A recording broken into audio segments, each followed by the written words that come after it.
Come on, man! Turn around, Miller!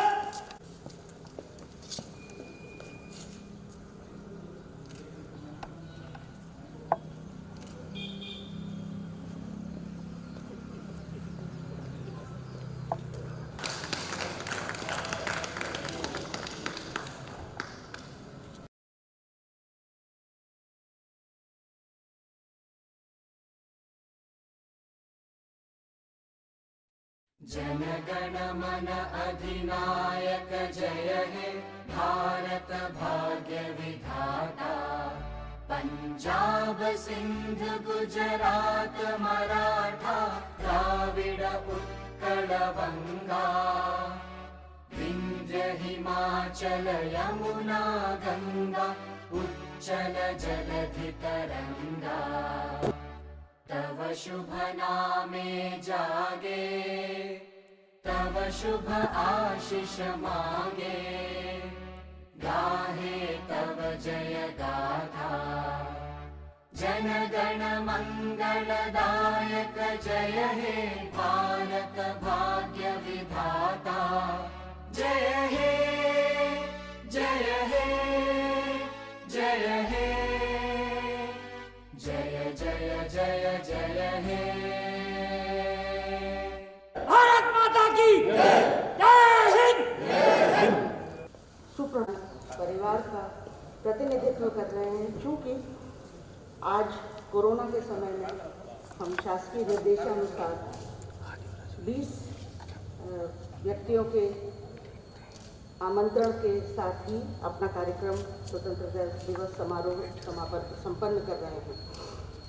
आज की सुबह बहुत खुशनुमा है और यह खुशनुमा सुबह इसलिए और भी खूबसूरत लग रही है कि आज हमारे देश ने अपनी स्वतंत्रता के 73 वर्ष पूरे कर लिए हैं और आज हम अपनी स्वतंत्रता की 74वीं वर्षगांठ मना रहे हैं। हमारा देश बहुत ही गरीबी, युद्धों और बहुत सी आपदाओं से निकल करके आज जिस स्थान पे है वो किसी भी भारतवासी के लिए गर्व का विषय है। इस साल में ये बात उचित है कि हम एक पैंडेमिक के बीच में हैं, इसे आगे बढ़ रहे हैं और वैज्ञानिक तौर पे हम समझ सकते हैं कि शायद इतनी तेज़ी से वैक्सीन या दवाइयों के निर्माण या उनके पुनर्निर्माण की व्यवस्था से हमने किसी अन्य रोग को जीतने का प्रयास नहीं किया है। माननीय निदेशक महोदय, आपसे अनुरोध है कि कृपया आएं और अपने संबोधन से हम सबको अनुग्रहित करें। जय हिंद, आदाब, सत श्री अकाल, नमो बुद्धाय, good morning. Madam dean, MS, representatives of FAIR, RDA, Student Union, office bearers, other staff, ladies and gentlemen, आप सभी को 74वां दिवस स्वतंत्रता दिवस उसकी बहुत बहुत बधाइयाँ और शुभकामनाएं। जैसा कि मैडम ने कहा कि ये इस बार का इंडिपेंडेंस डे अनप्रेसिडेंटेड है और जैसा कि हम देखे थे विगत वर्षों में हम सारे लोग रेस्ट्रिक्शन नहीं होता था, इनफैक्ट ओपन इनविटेशन होता था और आप सभी लोगों को आमंत्रण दिया जाता था। कुछ कल्चरल प्रोग्राम भी होते थे, कुछ चाय पानी का भी बंदोबस्त होता था। तो वो इस बार कोरोना को ध्यान में रखते हुए जैसा कि मैडम ने बताया तो वो करना पड़ा और बहुत अच्छी तरह से ऑर्गेनाइज किया है। तो मैं शिखा मलिक मैडम और उनकी टीम को बहुत बहुत बधाई देना चाहूँगा। दोस्तों, जैसा कि हम जानते हैं कि आज से 73 वर्ष पहले हमने अंग्रेज़ों से फ्रीडम पाई थी और इस फ्रीडम को पाने के लिए हमारे भारतवासियों ने बहुत सारी जानें गंवाई, लाखों लोग जेलों में गए और हजारों लोग अपनी जान की बाजी लगाकर शहीद हुए। ये भी बात फैक्ट है कि बहुत सारी चीज़ें एक विश्वास के साथ ये भी कह सकते हैं कि मल्टी प्रोंग्ड अप्रोच थी, साइंटिफिक टर्म्स में हम कहें तो।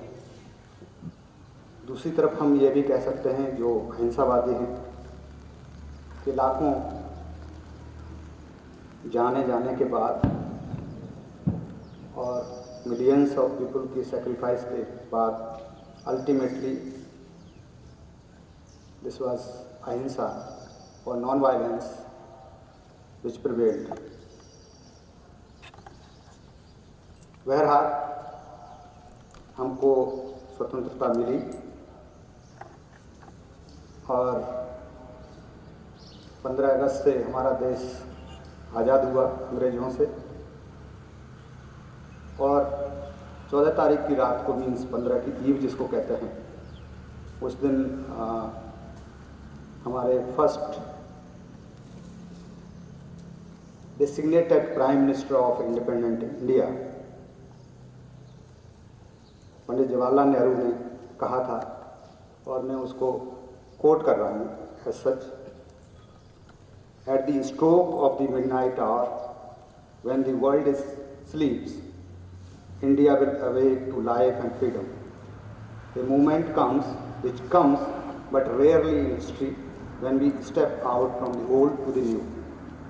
When an age ends and when the soul of a nation, long suppressed, finds utterance. It is fitting that at this solemn moment, we take the pledge of dedication to the service of India and her people and to the still larger cause of humanity. इसमें last word बहुत important है कि humanity ultimately prevail. किसी भी country में जब तक humanity नहीं है तब तक किसी फ्रीडम का कोई मीनिंग नहीं है, और यही हमारे कॉन्स्टिट्यूशन में भी यही बात कही गई है। और उस दिन से आज तक हम लोग 73 इस तरह के इंडिपेंडेंस डे मना चुके हैं। इंडिया ने बहुत कुछ अचीव किया इन दिनों में। ये in the field of defence कह सकते हैं proudly, we can say space में हमारा बहुत अच्छा स्थान किया है हमने। फार्मास्यूटिकल में जैसा कि हम सभी जानते हैं we are leaders. Information technology में इंडिया ने बहुत अच्छा किया है। एग्रीकल्चर में हम इंडिपेंडेंट हो गए। वुमेन एम्पावरमेंट हुआ जो पहले नहीं था। ऑटोमोबाइल कंपनीज़ का हम देख सकते हैं कि हम काइंड ऑफ 3rd या 4th नंबर पर हैं। रिसेंटली हम लोगों ने रिन्यूएबल एनर्जी का भी बहुत अचीव किया है और उसमें भी हम नए मापदंडों पर पहुंच रहे हैं। अगर हम चिकित्सा विज्ञान की बात करें उसमें भी हम लोगों ने भारत ने बहुत प्रोग्रेस की है, चाहे वो मेजर रोबोटिक या अदर सर्जिकल मेथड्स हों, ट्रांसप्लांट्स हों, कैंसर केयर हो या दूसरे तरीके हों इंक्लूडिंग वैक्सीन्स। और इसी दशा में हम आगे बढ़ रहे हैं और अपने माननीय प्रधानमंत्री जी नरेंद्र मोदी जी की गाइडेंस में शायद आप लोगों को पता होगा, आज भी उन्होंने कहा, लेकिन मुझे इस बात का इल्म लगभग 3 महीने से था कि जो यूनिवर्सल UHID टाइप का जो हॉस्पिटल में होता है वो कंट्री में लॉन्च किया जा रहा है। तो राज्यसभा टीवी पर हमारा डिस्कशन भी हो चुका है लगभग 1 महीने पहले, और उम्मीद करते हैं कि उसमें जो कुछ हिचेज हो सकती हैं वो हमने कहा। तो हमें डिस्कशन में ये प्रॉमिस किया गया था वहाँ के जो अधिकारी थे कि वो उन चीज़ों को भी ध्यान में रखेंगे, और वो अगर ये सक्सेसफुल हो जाता है तो it will be really just like security card America में होता है उस तरह से। जहाँ तक हम एम्स भोपाल की बात करें तो हमने पिछले वर्ष 15 अगस्त 19 और 15 अगस्त 20 के बीच में हमने बहुत कुछ अचीव किया है। बहुत सारे माइलस्टोन्स हैं डेफिनेटली बहुत सारे गिनाना मुश्किल हो जाएगा, वो हम अलग रिपोर्ट्स में देते हैं, इन्होंने रिपोर्ट में। बट डेफिनेटली जो वर्थ मेंशनिंग है इसमें कि हमारे फैकल्टी एंड ग्रुप बी का रिक्रूटमेंट आई कैन प्राउडली से बहुत सारे न्यू फैकल्टी ने सीनियर लेवल पर भी जिन्होंने ज्वाइन कर लिया है। बहुत सारी ओपीडी सर्विसेज शुरू हो गई हैं, इंडोर्स नए नए वार्ड्स खुल गए हैं हमारे यहाँ। बेड्स जो हमारे लगभग 150 से ज़्यादा हमारे बड़े हैं और आज की डेट में MS मैडम की एबल गाइडेंस में 840 बेड तक हम लोग ले जा चुके हैं। मैं कहूँगा ब्लेसिंग इन डिस्गाइज भी हुई है। कोरोना की वजह से हमें फास्ट ट्रैक पर बहुत सारी चीज़ें ऐसी मिली जो कि शायद हम रूटीन में लेते तो शायद बहुत टाइम लग जाता, जिसमें कि मैं स्पेशल मेंशन करना चाहूँगा वेंटिलेटर्स का, मॉनिटर्स का, कलर डॉपलर का, बहुत सारी ICUs हो गई शुरू। उसके अलावा हमने रूटीन में कैंसर केयर, रेडियोथेरेपी, ब्रैकीथेरेपी, ये सारी चीज़ें शुरू हो गई। पॉइजन सेंटर हमने शुरू किया। I hope it is working nicely, but most proudly we can say that centre for translational medicine almost functional है। We are waiting for the faculty, everything is ready. Culture and DST for TV के लिए हो गई, जो कि अपने आप में एक अभूतपूर्व है इस इंस्टीट्यूट के लिए। ART सेंटर, डॉट सेंटर और बहुत सारी ऐसी हमारी उपलब्धियां हैं जिनको हम गिना सकते हैं। बहुत लंबी लिस्ट है। डेफिनेटली हम एकेडमिक एंड रिसर्च फील्ड में बात करें तो उसमें भी हमने बहुत एक्सेल किया है पिछले 1 साल में, और वो एविडेंट है फ्रॉम हमारे पब्लिकेशन से एंड जो हम लोगों को प्रोजेक्ट्स ग्रांट हुए वेरियस फंडिंग एजेंसी से, including with in India and outside India. मैं कह सकता हूं कि पिछले साल और इस साल में जो मेजर चेंज आया है, जो हमारे रिलेशनशिप स्टेट के साथ हुए हैं, वो बहुत अद्वितीय हैं। जैसा कि बहुत सारे लोगों को पता होगा कि पहले उतना अच्छा नहीं था, लेकिन अभी पिछले गत 1 वर्ष में बहुत अच्छा हमारा रिलेशनशिप हुआ है और एक न्यू हाइट पे हम लोगों की दोनों की स्टेट एंड एम्स की जो हुई है, और उसमें बहुत सारा सहयोग हमें डॉक्टर हर्षवर्धन जी की तरफ से मिला और चीफ मिनिस्टर की तरफ से, CS एंड ACS की तरफ से, जिसमें कि हम डायग्नोस्टिक्स में उनको लीड गाइड कर रहे हैं, ट्रीटमेंट गाइडलाइंस में हम उनको गाइडलाइंस दे रहे हैं और उनको लीड कर रहे हैं। वेरियस स्ट्रेटेजिक प्लान्स या जो फोरकास्टिंग ऑफ द एपिडेमिक, वो हमारे CFM के फैकल्टी या दूसरे डिपार्टमेंट के लोग बहुत सारे वेरियस एस्पेक्ट्स में उनको हेल्प कर रहे हैं। हम लोग उनके हेल्थ केयर वर्कर्स को ट्रेनिंग दे रहे हैं, और बहुत सारे नेशनल लेवल पे और इंटरनेशनल लेवल पे भी हम लोग कोलैबोरेट कर रहे हैं आउटसाइड स्टेट ऑल्सो। जैसा कि आप सब लोग जानते होंगे कि हम लोग बहुत सारी नेशनल एंड इंटरनेशनल रजिस्ट्रीज़ हैं, क्लिनिकल ट्रायल्स हैं, इंक्लूडिंग MW का ट्रायल हो या सॉलिडिफिकेट ट्रायल हो या SCQ ट्रायल हो या और दूसरे ट्रायल्स हैं, उनमें हम पार्टिसिपेट कर रहे हैं, जो एक बहुत बड़ी अचीवमेंट की बात है इस इंस्टीट्यूट के लिए। लेकिन अभी हमें बहुत कुछ करना है, चाहे देश के लेवल पे हो, चाहे अपने इंस्टीट्यूट के लेवल पे हो। अगर मैं देश के लेवल पे शुरू करूं तो डेफिनेटली हमारी इकोनॉमी, जितनी हम जनसंख्या है और जिस तरह से हमारे पास टैलेंट है, उतना हमारी इकोनॉमिक ग्रोथ उस तरीके से नहीं हो पाई। उसके बहुत सारे कारण हो सकते हैं। फूड सिक्योरिटी, फूड प्रोडक्शन एक अलग चीज़ होती है, एक फूड सिक्योरिटी होता है, और वो हमने लगभग 10 वर्ष पहले एक लैंसेट में आर्टिकल लिखा था। हम जानते हैं कि FCI में हजारों टन खाना सड़ जाता है, दूसरी तरफ कई 100 टन से जिन भूखे बच्चों का पेट भर सकता है उनको खाना नहीं मिलता है। बहुत सारे वेजिटेबल्स सड़ जाती हैं लेकिन वो सही जगह पर नहीं पहुंच पाती हैं। This is called food security. Means उसका सही तरीके से मैनेजमेंट करना, रिसाइकिल करना, वो नहीं हो पाया है। बेटर ह्यूमन डेवलपमेंट इंडिसेस वो बहुत हम अनफॉर्चुनेटली बहुत नीचे हैं, उसमें बहुत काम करने की ज़रूरत है।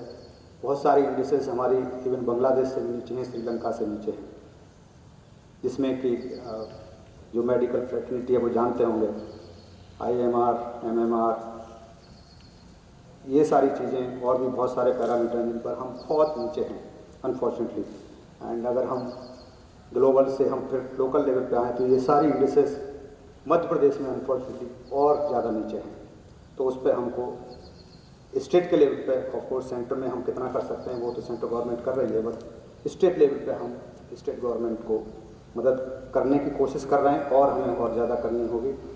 तो उसमें हमें एज ए ट्रू सिटीजन हम लोगों को स्टेट के साथ मिलकर काम करना है। जैसा कि मैडम ने शुरू में कहा, बहुत सारी चीज़ें कोविड के टाइम में ऐसी हुई हैं जहाँ पर हमको अपनी स्ट्रेंथ भी पता चली है और अपनी वीकनेसेस भी पता चली हैं। और जब हम वीकनेसेस की बात करते हैं तो वीकनेसेस इंडिया की ही नहीं, ऐसे ऐसे देशों की वीकनेसेस हमको पता चली जो कभी इमेजिन नहीं कर सकते थे हम लोग कि एक निर्जीव कणु, जिसको विषाणु कहते हैं, वो सारी दुनिया को पैरालाइज कर देगा इस तरह से, और उसने किया है। दुनिया में हो चाहे हमारे देश में हो, हम डाटा कुछ भी दे सकते हैं। बायोस्टैट से समटाइम्स हम लोग जो साइंटिस्ट लोग हैं हम उसे मैनिपुलेट कर लेते हैं या उसके साथ खेल लेते हैं, और कई बार हम किसी के अगेंस्ट डाटा उसी को हम दिखा सकते हैं और कई बार हम अपनी फेवर में भी दिखा सकते हैं।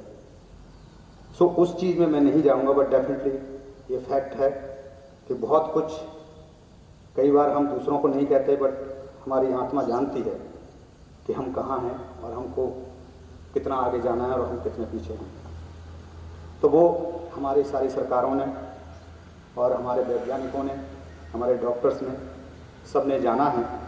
किस तरह से हमारे कुछ private doctors, private nursing homes corona आते ही अंदर किचन में जाकर दुबक गए, तो वो सारी चीज़ें हम लोगों को पता है। इस दरमियान, कोरोना के दरमियान अनफॉर्चुनेटली हमने बहुत जानें गंवाई हैं, चाहे वो सिविलियंस की हों। आपको पता है कि मोर देन लगभग 2 करोड़ लोगों की ऑलमोस्ट डाटा नियर है, 2 करोड़ लोग दुनिया में अपनी जान गंवा चुके हैं। इंडिया में भी हम कहेंगे, वही मैं बात दोबारा कहूँगा, स्टेट की बात करेंगे तो ठीक है, परसेंटेज अगर आप देखेंगे तो बिकॉज हमारा कुमुलेटिव नंबर, हमारा एब्सोल्यूट नंबर बहुत ज़्यादा है पॉपुलेशन का, तो उस पॉइंट से देखा जाए तो हम लेस देन 2% हैं, बट फैक्चुअल देखा जाए जो नंबर ऑफ डेथ्स है तो वो बहुत हाई है, जिसमें सबसे बॉदरिंग है लगभग 300 death of health care workers and लगभग 200 पुलिसमैन की डेथ, जो कि हमारे रियल इस समय फ्रंटलाइन वर्कर हैं। तो उनको मैं आज के दिन अपने दिल से अपनी कंडोलेंसेंस भेजता हूँ, और आई विश कि गवर्नमेंट उनके परिवारों के लिए कुछ न कुछ करेगी।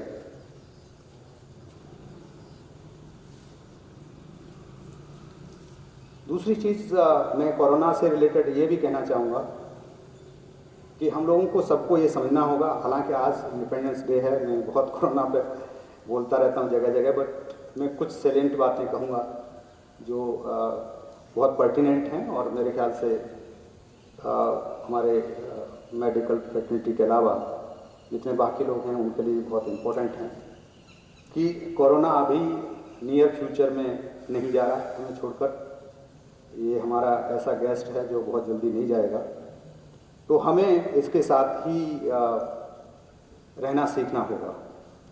हमें अपने वातावरण में, अपने रहन सहन में, अपनी वर्किंग में इस तरह की चीज़ें करनी पड़ेंगी कि हम किस तरह से अपने आप को सुरक्षित भी रखें और किस तरह से हम कोरोना से फाइट भी कर सकें, और जिससे कि हमारी यूजुअल बिजनेस जिसको हम कहते हैं वो भी हैम्पर ना हो। बिकॉज बहुत सारे लोग कहते हैं लॉकडाउन हो या 50-50 वर्किंग हो, ये सब चीज़ें बहुत दिन तक नहीं चल पाएंगी, बहुत हो गया। लेकिन एवरीबडी रियलाइज्ड कि obviously we have to fight it and we have to work as usual, because ये एक दिन या एक महीने की चीज़ नहीं है, 2 महीने की चीज़ नहीं है, सालों रहेगा। बट डेफिनेटली इस ईयर के एंड तक तो डेफिनेटली रहेगा ही रहेगा। इसी संदर्भ में ये बहुत ज़रूरी है कहना, और वो मैं यहाँ कहूँगा आज कि हमारा एक सेक्शन ऑफ द सोसाइटी है जिसको हम वर्कफोर्स कहते हैं, वो अपनी ज़िंदगी को दांव पर लगाकर काम कर रहे हैं, और दूसरे कुछ लोग उसी कैटेगरी के किसी न किसी बहाने से अपनी रेस्पॉन्सिबिलिटीज़ को सेट ऑफ कर रहे हैं। मीन्स वो उनके साथ मिलकर नहीं चल रहे हैं और कोई बहाना मार के घर पर बैठे हुए हैं। ये समहाउ पेनफुल है और मुझे इस बात से बहुत तकलीफ होती है। आज की डेट में हर हेल्थ केयर वर्कर या पुलिसमैन वो अपने आप को कोरोना वॉरियर कहता है, बट एक्चुअली अगर देखा जाए तो कोरोना वॉरियर तो वही है ना जो फ्रंट पे लड़ रहे हैं या फ्रंट पे काम कर रहे हैं। जस्ट एक यूनिफॉर्म पहनने से या जस्ट आप अपने आप को डॉक्टर या नर्स का टैग लगने से तो आप वॉरियर नहीं हो जाते। और ये मैं इसलिए कह रहा हूँ कि मेरे हाफ लेक्चर का यही पार्ट है जिस पर मैं कहना चाहूँगा। तो आज की डेट में हर इंसान जो हेल्थ केयर वर्कर हॉस्पिटल में जो काम करता है सो कॉल्ड, वो अपने आप को कोरोना वॉरियर कहता है और झंडा लेके कहीं ना कहीं पहुंच जाता है हम कोरोना वॉरियर हैं, चाहे वो पिछले 6 महीने से घर पे बैठा हो। ये दुर्भाग्यपूर्ण है और ये मुझे बहुत तकलीफ दे है। बहुत सारी हमें कंप्लेंट भी आती रहती हैं कि बहुत सारे लोगों को किसी न किसी कारण से, कोई ये बहाना कोई वो बहाना, मैं नाम नहीं लूँगा कि उसमें हो सकता है लोगों को पर्सनलाइज लगे, बट एक एक्सक्यूजेस बहुत सारे, अगर आप काम करना नहीं चाहते तो एक्सक्यूजेस बहुत सारे दे सकते हैं, और अगर आप काम करना चाहते हैं तो सारे एक्सक्यूजेस एक तरफ हो जाते हैं। मुझे लगता है कि ऐसी सिचुएशंस में कंट्रोलिंग ऑफिसर्स का बहुत बड़ा रोल है कि वो ये देखें कि सबके साथ न्याय हो।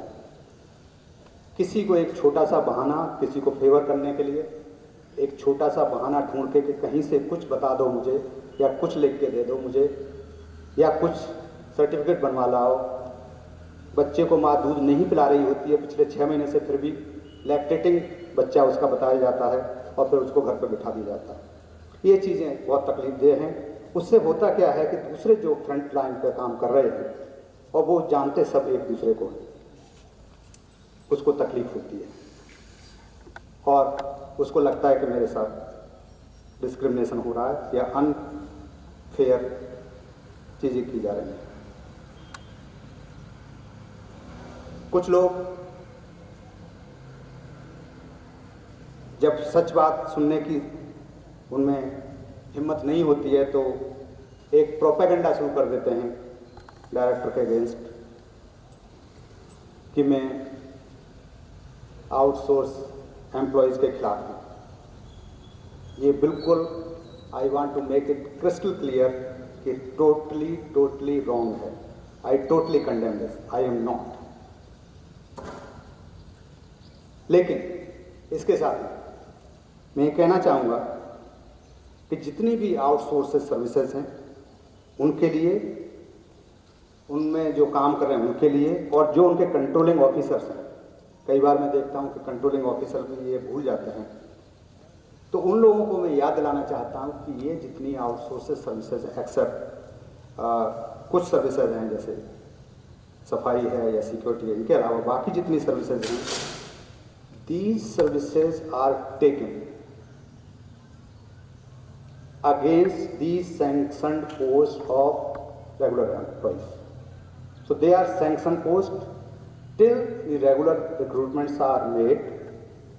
Obviously बहुत सारे सालों से हमारे यहाँ रिक्रूटमेंट नहीं हुए, उसके कारण मैं नहीं बताना चाहूँगा, उसके वेस्टेड इंटरेस्ट भी हो सकते हैं या वास्तविक परिस्थितियाँ भी हो सकती हैं और भी एडमिनिस्ट्रेटिव रीजन्स हो सकते हैं। लेकिन बहुत सारी सालों से जो सैंक्शन पोस्ट थी उनके सिलेक्शंस नहीं हुए।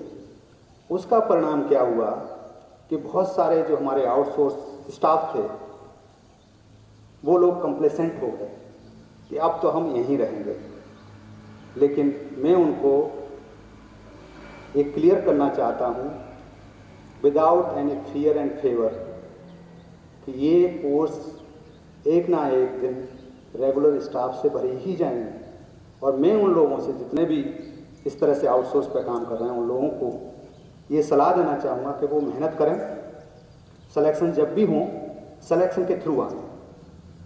तो ये कंप्लेसेंसी अगर उनमें किसी में है कि हम तो किसी पोस्ट पर रहेंगे और सिलेक्शन नहीं होने देंगे किसी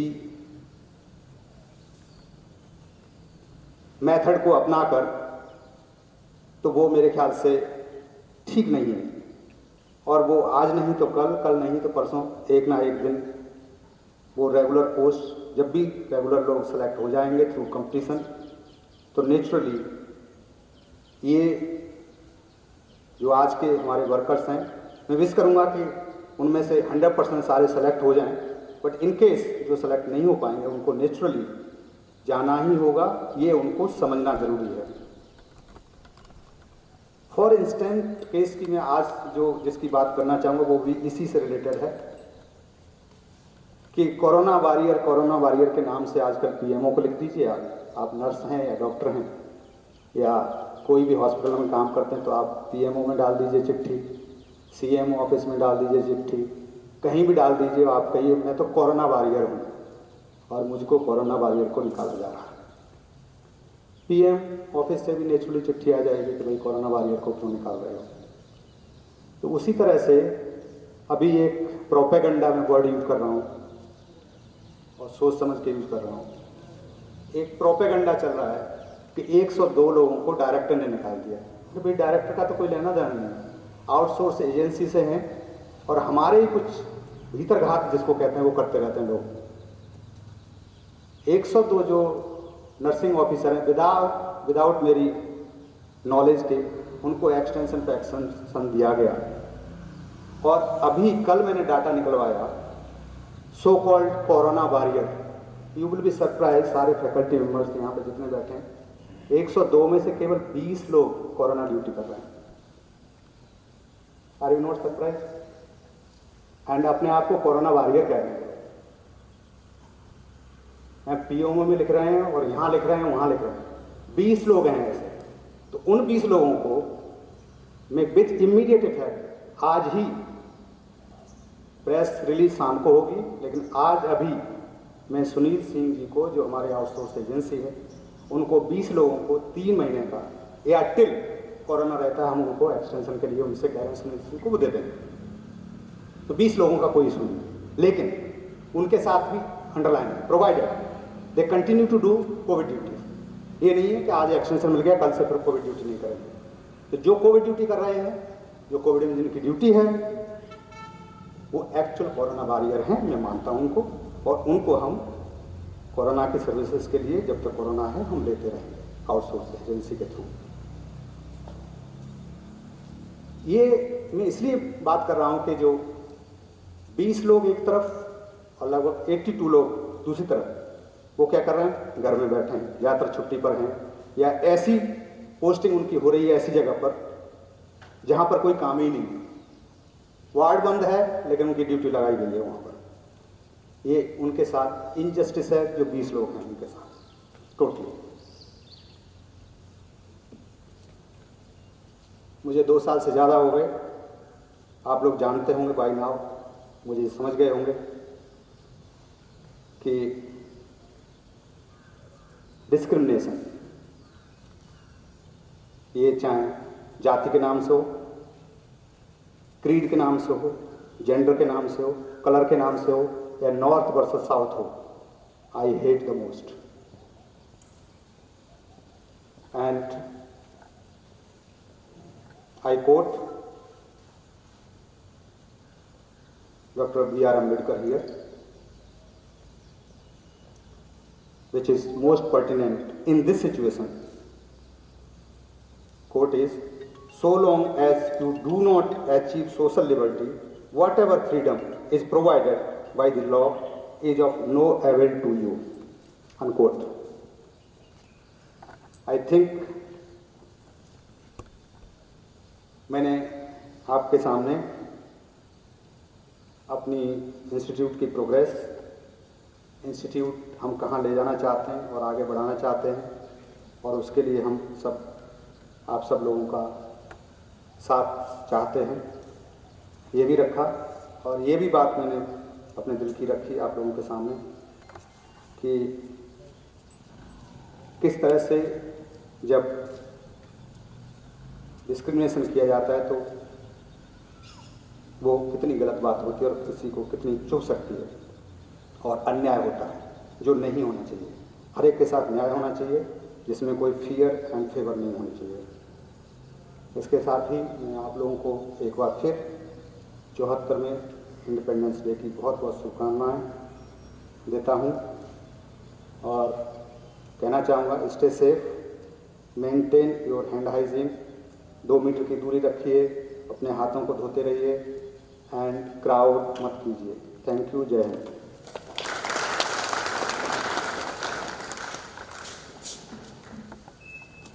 आपके इन प्रेरणास्पद शब्दों के लिए बहुत बहुत धन्यवाद माननीय निदेशक महोदय. आपसे अनुरोध है कि हमारी संस्था ने एक नई वेबसाइट का प्रारंभ किया है, उसके उद्घाटन को करने का अनुरोध है. आईटी प्रभारी कृपया इधर आए, कृपया इधर आए.